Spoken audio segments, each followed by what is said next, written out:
નમસ્કાર દર્શક મિત્રો, એડી ન્યૂઝમાં આપનું હાર્દિક સ્વાગત છે। હું છું આપની સાથે આરડી વાઘેલા। જોઈએ આજના મુખ્ય સમાચાર।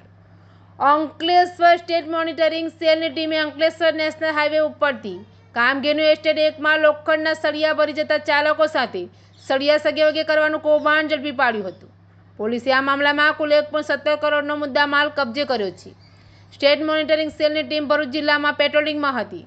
તે દરમિયાન બાતમી મળી હતી કે અંકલેશ્વરના ભડકોદરા ગામની કૃષ્ણા પાર્કમાં રહેતો રામનારાયણ ઉર્ફે નારાયણસિંહ ટ્રક ડ્રાઈવરો સાથે મળી ટ્રક ડ્રાઈવરોને પાનોલી બ્રિજ નજીક કામગીરીનું એસ્ટેટ 1માં આવેલ સ્કેવેર્સ ટેક્સટાઇલની પાસે રોડ ઉપર ખુલ્લી જગ્યામાં બોલાવી લોખંડના સળિયા સગેવગે કરે છે।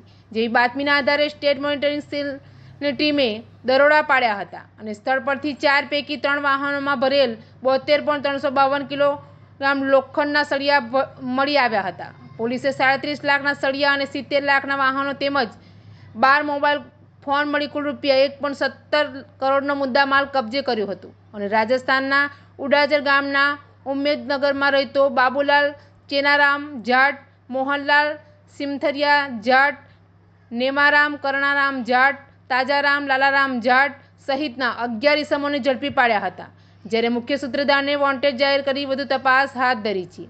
આરોપીઓ કંપનીમાં સપ્લાય અર્થે નીકળતા સળિયાને નિર્ધારિત સ્થળે પહોંચાડવાના બદલે કરતા હોવાનું પોલીસની પ્રાથમિક તપાસમાં બહાર આવ્યું છે।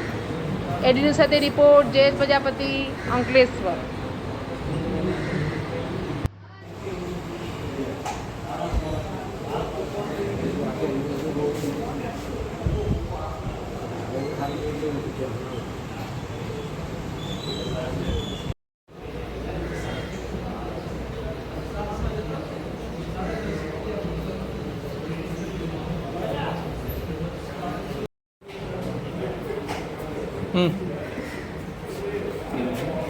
Hey.